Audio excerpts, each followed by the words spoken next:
Michelle, I've got about 2 minutes after. I think whenever you're ready to get started, we can kick this off. Okay, I'm ready when you are, Mr. Springer.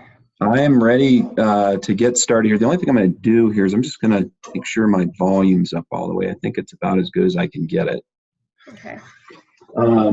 All right. Well, Michelle, if you're ready, I'm ready. And I just want to welcome everyone who's joining this RIA Town Hall.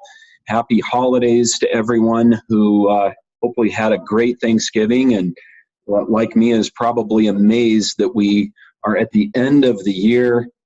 Unbelievable how quickly this year has moved by us, and we're very thankful as we reflect on the past year over all of the positive things that are happening in the restoration industry right now. Of course, this is a very interesting time to be in the restoration industry, and I'm thankful for a lot of positive things that are happening in the industry right now. I want to just let everyone know that this town hall meeting that we're very grateful you have joined is being recorded. It will be available in the future, but please be mindful that this recording, although it is live, is also being recorded, so avoid any statements that you do not want to be rebroadcast.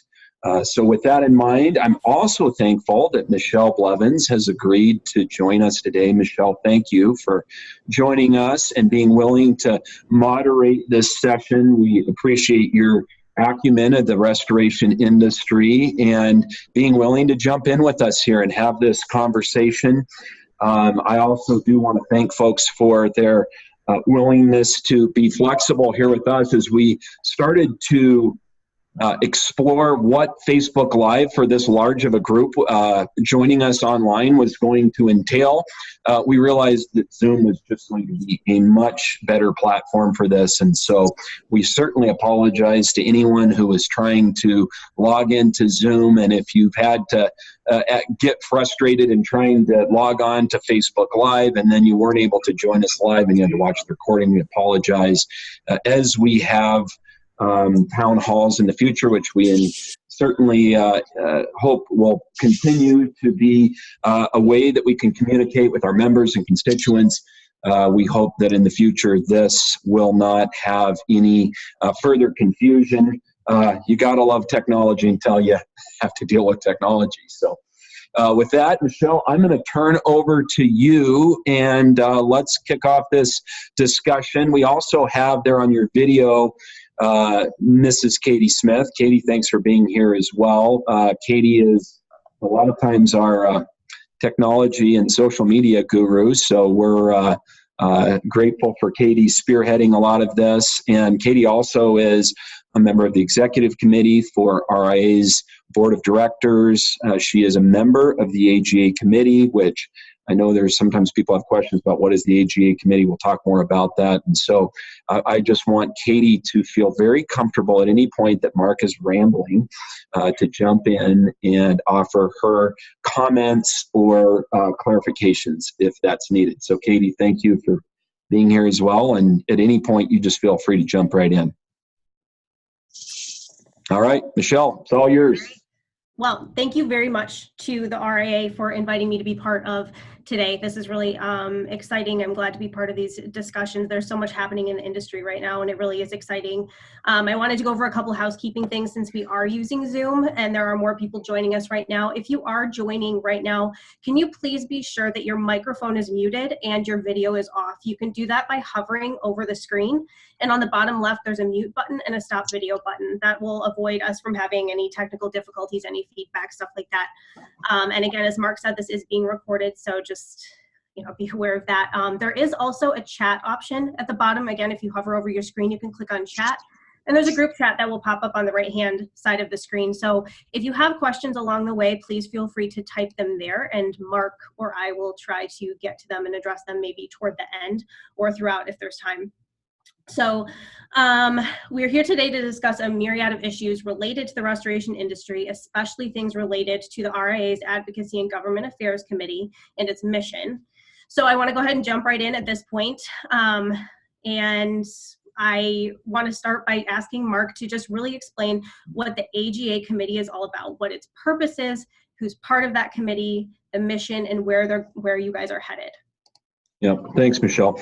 So yeah, this is a question that, of course, has piqued a lot of interest over this past year. There's been such a frenzy of activity. There's been so much posted in the many places there is for people to communicate in this day and age in the property restoration industry. And so I hope to clarify some things around that. First of all, the AGA committee is just that. It's a committee of the Restoration Industry Association. It's not its own entity. It doesn't operate outside of the governance and the mission and the strategic goals of the Restoration Industry Association. So it's very much underneath that direction, the board of directors of the Restoration Industry Association, which is a large board. I mean, we have, I believe, 20 board members that represent a very wide cross-section of the restoration industry. We have primarily restoration operators who are on the board. Most of the members of the board operate, like myself and Katie, operate restoration companies. Many of the folks that are on the board are folks who've been operating restoration companies for a long time. But we don't only have that. We know that the vendors who work with the restoration industry also have an important voice. So we have some vendor representation. We have some folks who are in the consulting world who also are represented on the board. And so, again, what it represents is not only a lot of operators, but it also represents a wide cross-section of the different constituents we have in the industry, both geographically and then from really diverse background as well. We have young people, we have middle-aged people, we have, I can't call them older, but we have experienced people in the industry. We have men, we have women.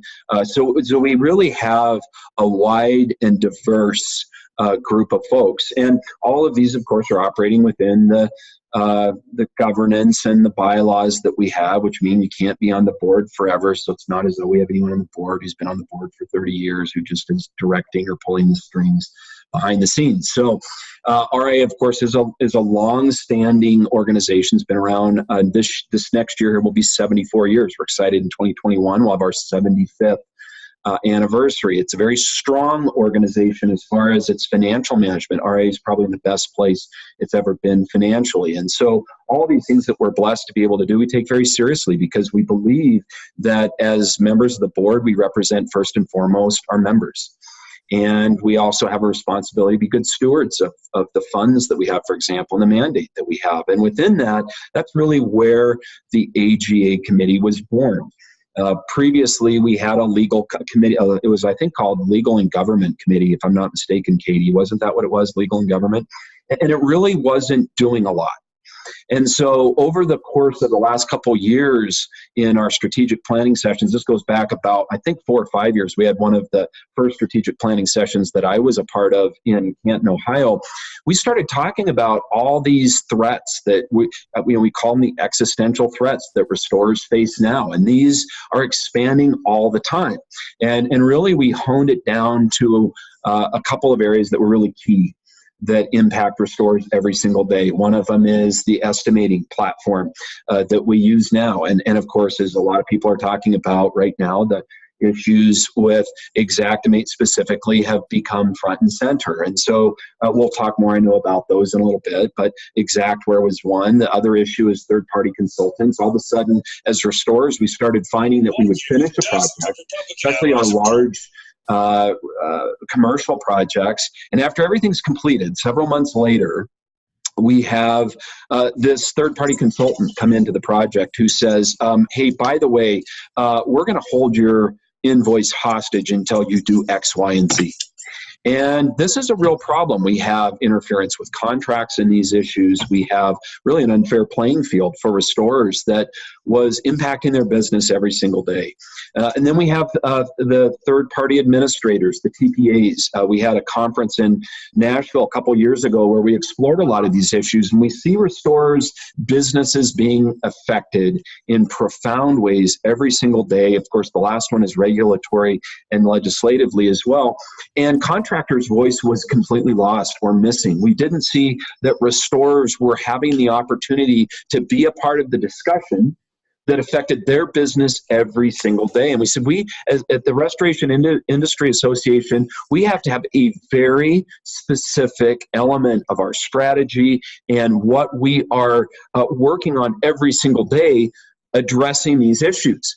And so we retooled that legislative and legal committee, and we originally it was, I think the first acronym we had was RAGA, Restoration Advocacy and Government Affairs. I think Chris Munchak said, do we really want everyone to be talking about RAGA in the industry? And so we backed off of that. We were like, no, it should be the AGA, Advocacy and Government Affairs Committee. And from that point, we built the committee that was more or less had been dead for a while. We built it from the ground up. And I really believe, I'm a younger restorer. I'm someone who's a second generation restorer. I've seen a lot in the industry, but I probably come from kind of a little bit of maybe kind of a bridge of these generations. I felt very strongly, along with a lot of the other members of the executive committee, that restorers just don't have voice. We are not being heard. And so a major element of what we started to move into was really two things. We need to unify the industry, and then we need to provide voice for the industry. That's what AGA is all about. And a kind of that's why Katie needs to jump in from time to time, long-winded answer as to a very, very deep, and it's really kind of a complex question, Michelle, because this is not just something that we pulled out of our back pocket and it's formed in a weekend. I mean, there was a lot that happened over a long period of time to get us to the point that this grew and evolved. Perfect. Okay. So I know that there are more people joining, and we're hearing some audio from other people. So those of you who have just joined, please be sure to mute yourself on the bottom left of your screen. To be sure that they're muting themselves so we don't get feedback and whatnot. So, okay.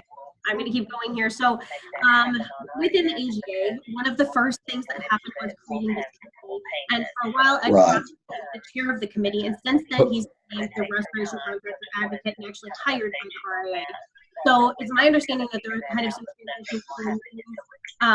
Ed as the AGA chair, so that he's I don't really know what to say except thank you for your Michelle, phone let me interrupt you for just 1 second. I think we have Philip Courier. Philip, if you're on there, if I could ask you just to mute yourself, that would be great. I'm having a hard time hearing you, Michelle, but I think your question was about Ed. Maybe go ahead and just maybe restate your question. Nobody can do their job because... Hold on just a second. I'm going to see if I can mute It's out of the norm.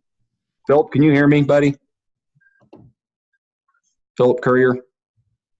Oh, there he is. I think there he is. He's muted. Thank you, Philip. All right, Michelle, go ahead. Sorry, folks. As we do future town halls, we will be able to come up with a approach here that mutes everyone automatically. Yes, we are. Yes, we're learning as we go, which is good. Right. Okay, so I was talking about how Ed Cross, who's known as the restoration lawyer, he was named as the AGA chair in the beginning of when the AGA was formed. And since then, just in the last couple of months, he's been named the restoration contractor advocate and actually hired by the RIA to carry out this role. So how are you transitioning him out of that role as chairperson, and why did you decide on him, which there are obvious reasons, I think, but why did you choose him for the restoration contractor advocate position? Yeah. So, I mean, let me ask you this question, Michelle. What do you think? What do you think of Ed as far as the guy to be the restoration advocate? Do you think he's a good guy to take that role, or do you think we should pick somebody else? I honestly can't think of anyone better to play out that role. Ed knows the industry so well. He's very genuine, very passionate about the industry, has been in the industry for a while and knows all the key players, has advocated for a lot of contractors, including some big contractors. He still does. And so I can't think of anybody who understands the industry and the legal side and what contractors face on a daily basis more than Ed does, because he truly is in the trenches every single day with restorers, advocating for them as their personal, company lawyers. So to come forward on behalf of the entire industry, I think is a great match. So we did not script that, Michelle. That was an excellent extemporaneous answer. Thank you for that. I mean, you summarized what I think all of us felt. and that was that Ed's the best person for this job. So within the AGA committee, we have, of course, they have a vision and a mission statement. The members of the AGA committee represent some of the brightest and some of the strongest, most articulate restorers in the industry. I am so humbled and proud of the group of people, men and women, who've been assembled to lead this effort. And in that effort, there is what we call the AGA blueprint. It's the 7-step plan that we have chosen to orient ourselves to. It's easy for committees to get off track. And so we knew that we had to have a very specific goal and very specific plans if we were going to actually accomplish anything. There's a lot of people in the industry that talk a lot about stuff, talking about stuff, accomplishing something, two entirely different issues. So we knew if we were going to accomplish something, we had to have this plan. And part of that plan was that after we had established position statements, which the RIA is doing, and I think it's the first time in the industry, something that really should have happened a long time ago has started to happen, is that we have concise, clear position statements. That really doesn't do anything unless we have someone to go out and advocate for those position statements that we've made. And so the question was, as we moved along very quickly with this plan, I mean, much quicker than I ever would have thought it would be possible, who's going to do that? And so we opened up to the committee and to a number of thought leaders throughout the industry. I mean, I think we reached out to like 50 or between 50 and 100 different thought leaders in the industry. Who do you think would be the best person to fill this role? And we had, I think, somewhere north of, Katie, if I'm wrong, just jump in and correct me. I think we had over 15 really strong nominees. In that group of nominees that we had, I think a lot of people felt like Ed wasn't even an option. He was someone who was already chairing the committee, and it was actually, I was actually the one who initially, I called up, I think it might have been Katie or it was someone else on the executive committee, and said, hey, what about Ed to be our advocate? And everyone was kind of like, well, could Ed even do that? And I was like, well, I can't imagine anyone who'd be better to do this. And so I started a dialogue with Ed on this, and Ed just immediately was like, Mark, I can't do that. I've got my practice that is obviously growing all the time. I represent restorers. I'm going to continue to represent restorers. I'm honored to be the chair. Obviously, he's doing tons and tons of work on that. And a few of us just kind of didn't take no for an answer. And we kept badgering Ed about that. And here's the reason why. Not only is Ed the best person, he's the most knowledgeable person for this, but Ed has an incredible track record in something I don't think a lot of people know about, and that is being a court-appointed mediator in cases before they get to litigation in the state of California. I think Ed may correct me on this later, but I believe that Ed has over 20 cases that he's been appointed by the court in California to mediate, and he has a 100% track record in mediating those cases successfully.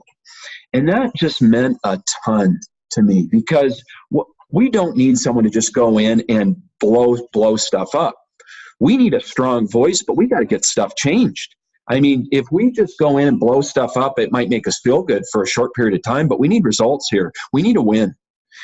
And I felt that Ed's track record in that aspect specifically would be incredibly helpful for this effort. And so we continued to try to explore ways that this could work for Ed, and ultimately found that. And Ed wanted us to be really clear with people. Ed's not retiring from Cross and Associates. What we've done is we've basically gotten a chunk of Ed's time, and as we've seen with what he's doing already, I mean, there is no one who is as passionate and knowledgeable and who's able to see the issues we face so clearly and then take action on our behalf. And when we had talked about this blueprint, we said we need a tough as nails diplomat, okay, someone who's tough but who's also diplomatic to advance this.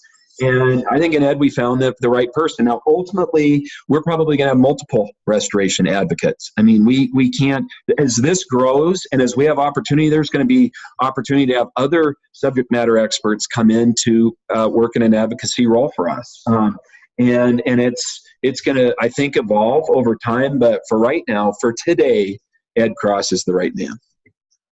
Perfect. Okay, so Ed is obviously taking the role in stride and seriously. So the RIA's Fire Summit was a couple weeks ago in Las Vegas, and there was an opportunity for a conversation there between Ed and Xactware founder Bill Loveland. And Ed was Chapman's phone number. People who are joining, can you please be sure to mute yourself? Thank you. So Ed was able to ask Bill some kind of difficult questions. Some of you have probably seen that video. It's been circulating on Facebook for about the last week. If you haven't seen it, you can find it on the RIA Facebook page or on R&R's Facebook page and watch it. It's about 20 minutes, and there are some good questions and interesting answers. So Mark, for those of us who weren't in Vegas, I know that that was actually probably a longer discussion than we saw. And so why was Bill brought into the conversation, and what does everyone need to understand about that entire conversation and the scope of it and the direction, hopefully, that it's going from here? Yeah. So Michelle, I apologize. I'm going to close the door to my office real quick because I'm getting a little noise from outside my office. I apologize to everyone who's listening. Give me 10 seconds. I'll be right back. Thank you to everyone who's here who has muted themselves and turned off their video.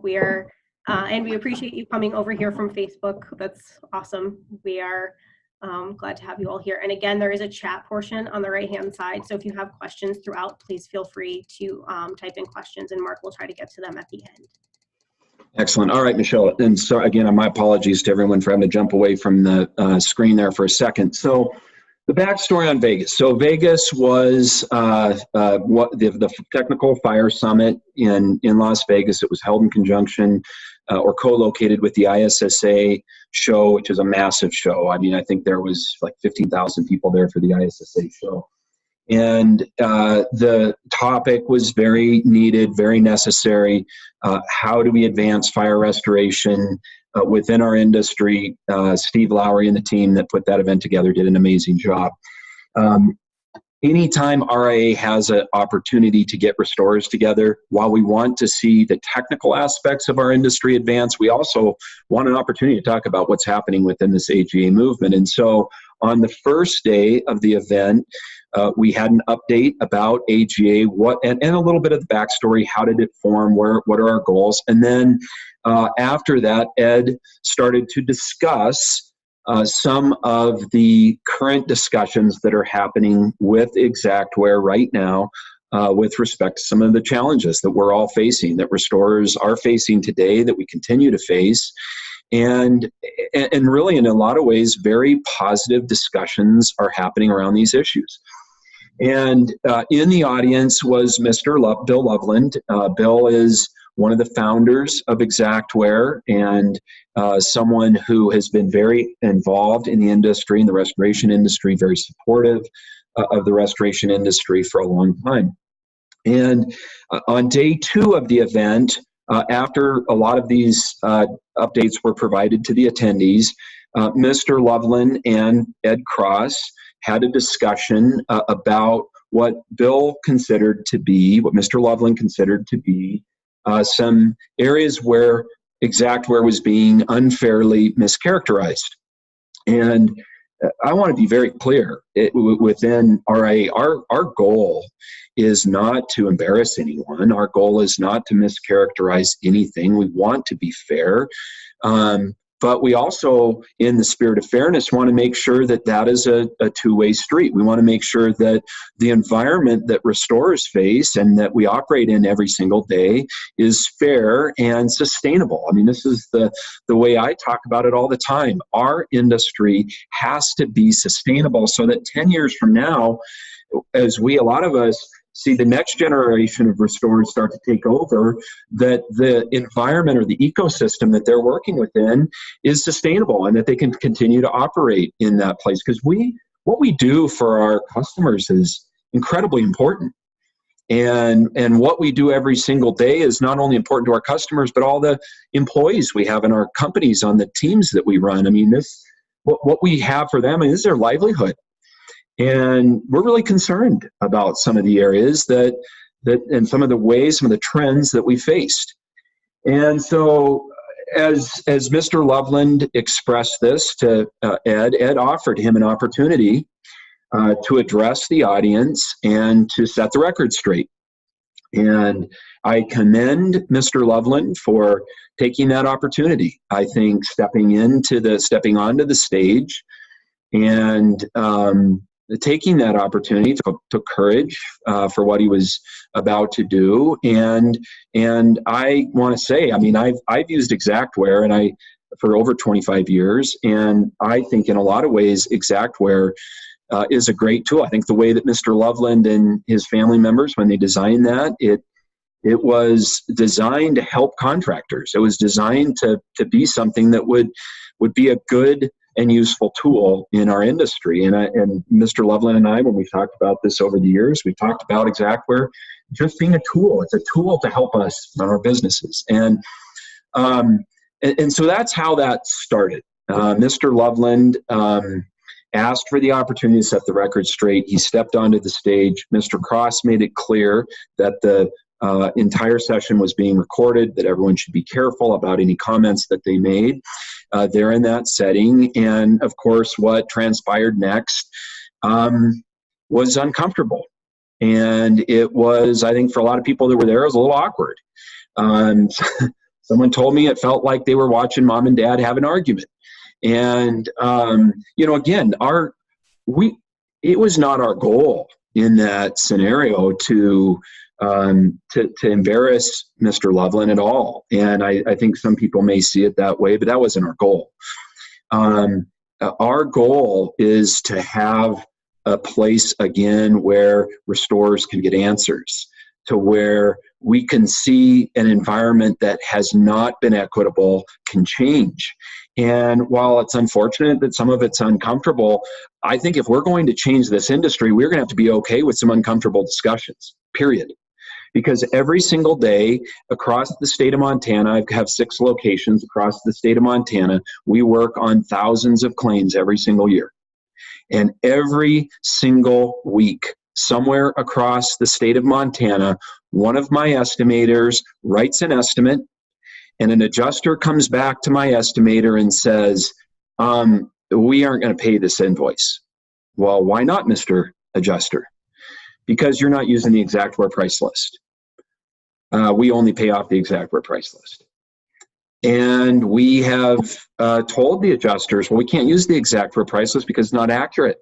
It doesn't represent the pricing in our marketplace. And the adjuster says, well, that's too bad. I mean, you're going to have to do something about that, but I can only pay the Exactware price list.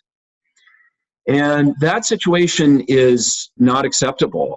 It's not acceptable to me and my company, and it shouldn't be acceptable to any restoration company, because I don't think restoration companies should be able to charge whatever they want to charge, but they should be able to charge fair market pricing.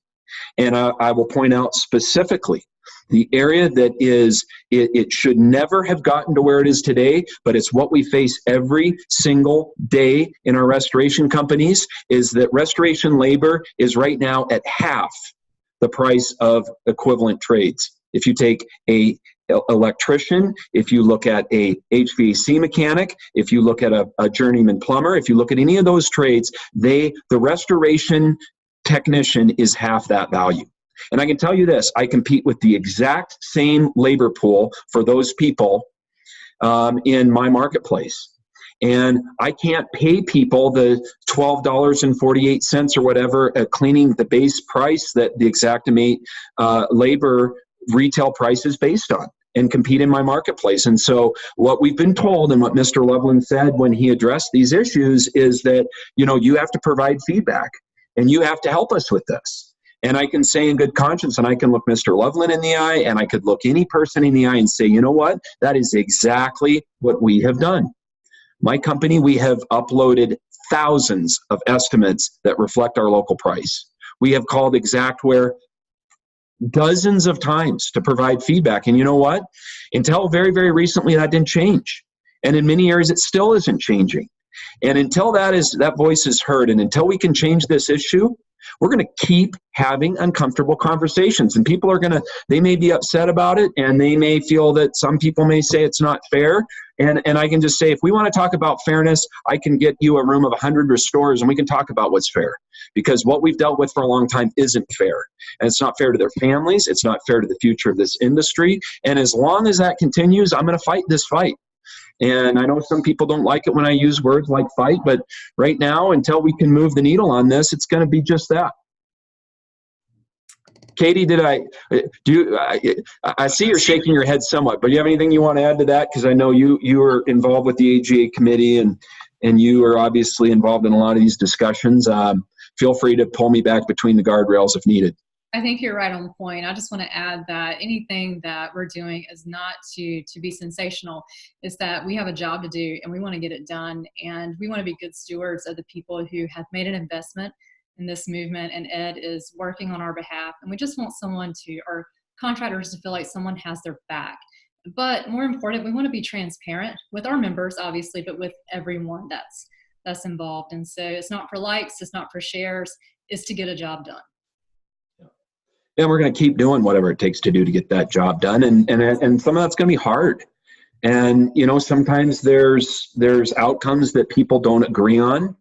There's a lot of different ways we can go about this. But what I feel very comfortable and very confident with is we have some of the best minds in the industry speaking into this issue. I mean, this is a thankless job in a lot of ways. I tell people who want to get involved on the RIA board, I say, that's great, but it's going to be a lot of work. Most of the work that you're going to do is never going to be recognized. No one's going to ever know what you've done. And you're never, ever going to get paid for this. It's only going to cost you money.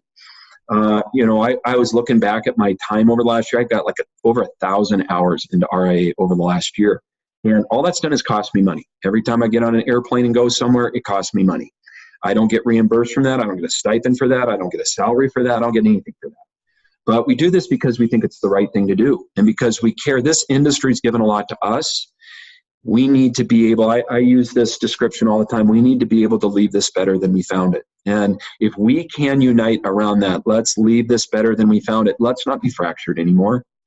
Let's work together and let's leave this thing better than we found it. Beautiful. Okay.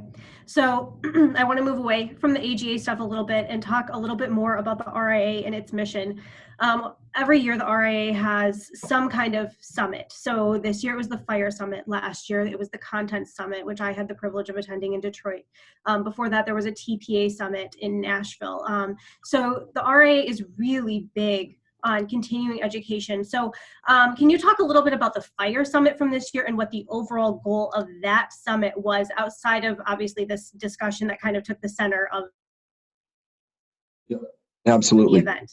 Absolutely. And Katie was there too, so I'll let her offer some perspective after I offer mine. RIA hosts a fall event every year. Of course, our big event is the convention in the spring. The technical summits are smaller. Generally, we target 100 to 150 people for those events, because what we hear from our members a lot is that they enjoy more than anything else the networking that is available with other members, particularly within a smaller context. So generally, we limit those. I mean, I know the TPA event, for example, was a sold-out event. We stopped accepting registrations for that one because again, we want to facilitate that discussion. But the specifics of the Fire Summit. So I believe that a lot of our industry has matured around mold remediation and around restorative drying. There are so many resources available to so many contractors who do an unbelievable job in drying structures, remediating structures. And in a lot of ways, we've just seen the maturation of our industry in that area. One of the areas that we feel that we're behind and that we really need to advance and to grow our industry is in the area of fire restoration. And a lot of folks don't like fire restoration. Fire restoration is, I call it sometimes the red-headed stepchild of the industry. They're dirty jobs. Contents are hard to deal with. People don't like the repair side of those jobs. In my company, we love fire jobs. I mean, we love fires. The jobs are so rewarding in what you offer your customers. If you ask someone on their deathbed, what were the big events in your life that were the most difficult for you? They're probably, if they had a major fire in their house, a fire, that's going to be probably one of the most difficult things our customers have ever went through in their life. And we have such an amazing opportunity in those fires to make that situation so much better for them if we do it right. And we, as an industry, usually when I get called into litigation support, more often than not, it's litigation support in a fire restoration that went bad or that went wrong. And we as an industry need to police that a little bit more. We need to see fire restoration as a science advance. And so that was our objective. That was our goal with the Fire Summit, was advancing the science around fire restoration, because fire restoration companies we need to take it as serious as we take mold and water losses. And so that's why we did it. We also launched, in tandem with the Fire Summit, the Fire Loss Specialist certification. So this is the first advanced fire certification. This is geared primarily as a target demographic, project managers, building or business owners, restoration superintendents, the people who have to take a fire loss from its very inception all the way through the approval through municipalities, negotiation with insurance companies, approval for code upgrades, the structural demolition, all the way through the repairs. And so this program hasn't existed in our industry. And again, it's one of these things I think should have existed 30 years ago. And so this was launched not only at that event, but also in unity with IICRC. This was one of the first tangible pieces of the agreement that RIA and IICRC moved into back in the spring. We launched it at the IICRC headquarters in Las Vegas. That's why we chose Las Vegas as the place that we launch this. And it's exciting because ICRC is going to expand the reach for this to tens of thousands of people who can get this certification now. And we as an industry have an opportunity to really advance something that has needed advancement for a really long time. And so that was some of what happened behind the scenes on that. I'm so excited and so proud to be working with ICRC on this. I mean, as an industry, we need to work together. And ICRC, we are working with them on the fire standard as well. We are fully supporting that effort. One of the people who chaired the fire standard when we were working on it, John Pletcher, is now the vice chair of the standard over for ICRC. And we're working on some cool things to try to further unify things like our code of ethics and code of conduct, for example.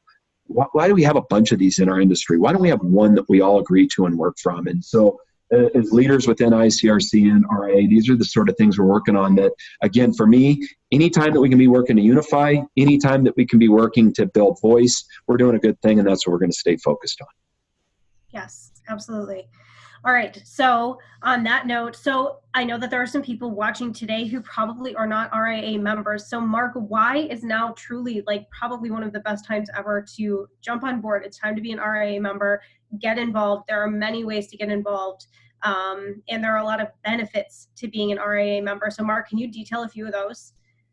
I would love to do that, but I would love for Katie to tackle that first, mostly because you put a quarter in me and wind me up and there I go. So I think just so everyone doesn't get fatigued of having to listen to me, I'm going to let Katie tackle that one. I might jump in at the end. But Katie's business in North Carolina is so, it's so typical, I think, of a lot of restoration companies now, in that it's a second generation company as well. And Katie has such a great way of explaining why RIA is important to her. So I'm going to let her tackle that one. I'll jump in at the end.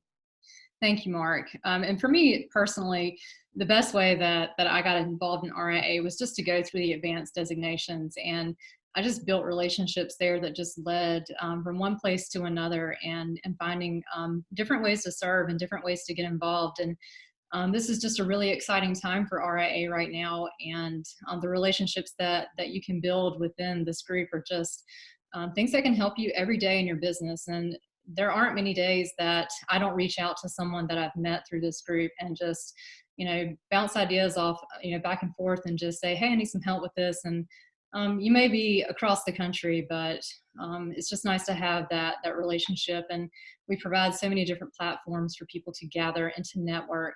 And we're just at a time right now where everybody says we're fragmented, and we're trying to fix that, and we're stronger together. And we want to make sure that we're united, and we're working so hard with so many different organizations to make sure that that we're a voice, one voice, and we're speaking the same message. And that's been something that we've needed for a long time. And so this is the time to get involved with RIA, to be part of the voice. Okay, so Katie, let's keep with you here for a minute. So for the contractors who are already members, what are some things that they can do to be more involved at this point? Well, obviously, we want everybody on board with the AGA movement. We've had an influx of people who say, I want to get involved, I want to get involved. And we're trying to reach out to them personally and make sure we respond. The best thing to do right now is go to restorationindustry.org and go to advocacy. And from there, you can catch up on where we are if you're not up to speed. But there's a place where you can fill out a questionnaire, and obviously we need investments. That's something that we have to have, but we need time, we need money, we need ideas, all of the things. And so there are different ways that you can give back to AGA, you can get involved. So if you are not aware of what's going on right now, that's the best thing you can do, is just get up to speed and go ahead and sign up. And if you don't want to make an investment today, that's fine. Let us earn your trust. But if there's something that you do very well, if maybe it's you work with a lot of consultants and you've got a lot of experience with that, we can absolutely use your expertise on one of our committees. So get in the system and get your information to us right now and join the movement. Mark, do you have anything else you want to add on becoming a new member or getting more involved as a current member?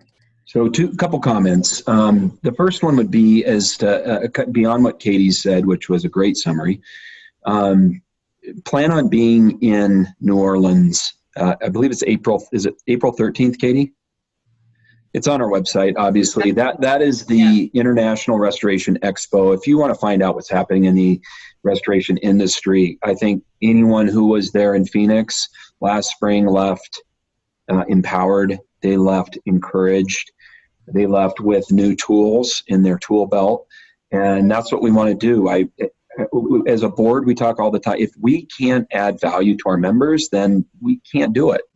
We have to provide the value to the average restoration company who's working in Topeka, Kansas, or Portland, Maine, or wherever they're at. My goal is for anyone who looks at RIA to say, I can't afford to not be a member of this.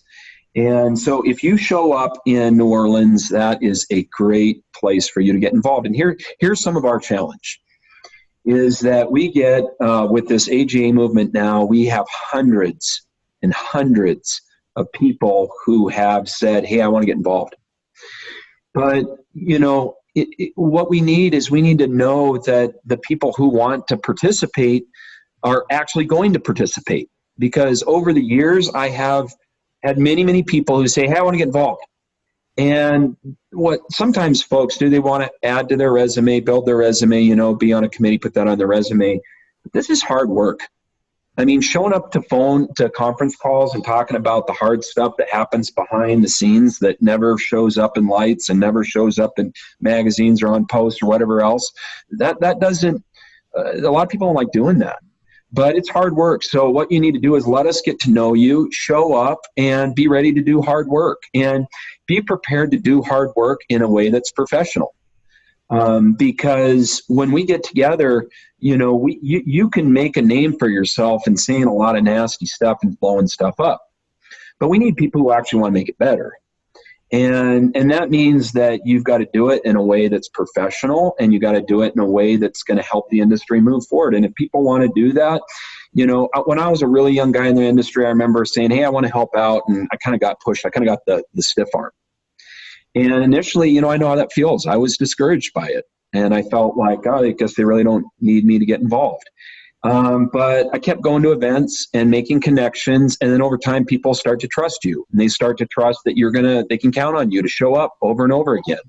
And that you're going to be involved in this. And so I really encourage people to take those steps. As to new people, I just say the time is now. I have people that say to me like, yeah, we kind of watching this, and if we're kind of taking a wait and see approach, and if things go awesome and this goes well, like we might jump in and join. And I'm like, that's part of the problem. That's not the solution. The time is now. The time is now to get involved, to get engaged, and take ownership of the industry so that we can leave it better than we found it. Beautiful. Okay. So before we wrap up here, I'm hoping that both Katie and Mark can tackle my last question because I'm curious here. So I'm going to have Mark tackle it first. Mark, I'm curious what you see as the number one issue that is impacting restoration contractors today. Ooh, that's a toughie. So I'm going to talk about what it is for me. And I think, Montana is kind of like the U.S. in some ways. We're this big, huge state. And we got these dense population centers. None of them are real big, but they're kind of around the edge of the state. Kind of like in the U.S., we got this big, huge country with these real dense population areas around the edge. And so what I experience, I think, in Montana, people who operate outside of Montana probably experience in their markets. Every single day, one of the biggest challenges I have is finding employees for our business who are the right fit with our culture, who are the right fit with our customers, who want to be able to find a career path that they can be successful in and provide for their families or provide for themselves and what their goals are. And that's a real challenge if the opportunity has an entry price point or wage point that is less than what Taco Bell is paying. And that doesn't work. So if we are going to have as an industry something that sustains itself, we got to pay people. We got to be able to have a way that people can get into this industry where it makes sense, not like putting sour cream on a taco shell. And so we need to see an industry that has a level of vibrancy in it, that it makes sense for people to invest the future of their life in it and to see it as a career path and a trade that gives them long-term opportunity. And I think there are some of those places where that exists, but again, back to the fire restoration issue. If you are doing serious fire restoration right now, you are using a lot of cleaning labor. That's the labor that a lot of the pricing codes use is clean labor. Go back to your cleaning code, that code, open up that item and look and see what the worker wage is based on. Very rarely will you find cleaning technician in that as far as the worker wage over $14 an hour. In fact, I think there's probably very rare cases where that's over $14 an hour. I can tell you in my market in Montana, I cannot bring someone into our company that we would want to hire for $14 an hour. That's our biggest challenge. Beautiful. All right, Katie, it's your turn. What's the biggest? I agree with Mark. I'm interviewing this week and making offers, and none of them are $14 an hour. So that's an issue for all of us, no matter where we live. But I think, sometimes some contractors, if you're heavy on the TPA side, we're completely independent. But that doesn't mean that we don't have some of the same issues with the reviewers. And there's so many different carriers and so many different rules and keeping up with those. But you just feel like you're on your own and you're fighting for every dollar. And it would be just awesome if we had some resources that we could use to back up our positions of why we need to get paid for the work that we're doing. So that is a huge issue now, but the good news is that that's changing soon due to the work of the AGA, and I am so excited about it. All right. Is there anything else, Mark or Katie, that you want to add before we wrap this up? If anybody has questions on the side as well in the chat area. Let me look real quick and see if there are questions that people have made. Lots of comments about muting. There's some comments. Steve asked a question about a clarifying statement regarding what happened with Bill Loveland and that he and I see there's a similar comment from Mr. Cross, which we did address perhaps maybe before Mr. Cross joined us, which was that Mr. Loveland had asked for and agreed to the opportunity to address the audience. And I think the way it was described is to set the record straight and also to answer questions. And, again, I want to be clear. I am appreciative that Mr. Loveland did that. I thought that was very courageous of him to do that, to step up and to answer those questions. I appreciate the spirit that he's stated that he wants to work with RIA on this. And now the next step is to actually see that happen. And for us to see that statement honored in us being able to actually work together to get to a place that is is fair for contractors. Katie, do you have anything else you want to pop in there? Yeah, this goes along with Steve's comment in the chat about us putting out a statement to make sure that the people know that we didn't ambush anyone. We did talk about that, but we knew that, especially with going live, that people are responding to video much faster, and we know that. We have had some issues getting control of our social media pages, but Mark and I are working to fix that. We are in the middle of changing to a new management company, so you should be seeing a lot of positive changes for the RIA and the member experience. But it is our goal we want to keep putting the articles out, but we know how hard it is to find time to read articles. So we're trying to reach you in as many ways as we possibly can. So you should be seeing more of these meetings. We should be seeing more live or meetings with Ed, and just making sure that we're keeping you up to date on the progress that's happening any way we can. Last comment I would make on the same vein, Michelle, is that I hear from some of our members that they have reached out to us and they've not got a response. And that's unacceptable. To me, it's unacceptable to our board. It's unacceptable on every level. We wouldn't accept that in our businesses if we had customers that called that didn't get response. And we've taken that seriously. We've made changes, and we have in the structure that we are moving into on January 1st, we will have a fully dedicated member support staff member who their job is to make sure that our members get what they need, that they have a great experience with RIA. And, for us as leaders at RIA, the buck stops with us, and we apologize for any cases where someone hasn't got a response. And I don't know that we know about some of those times that happens. And it's not acceptable, and we're working to make sure that doesn't ever happen again. I can't say it will never happen again. We will probably fumble at some point, but we are going to reduce it massively. And I think everyone knows my email address in the world because of the volume of emails I get every day. But please reach out to me. I'll do the best I can. I mean, it's a lot. Again, this is something we're doing the best we can as volunteers to juggle the balls, but this is really important to us.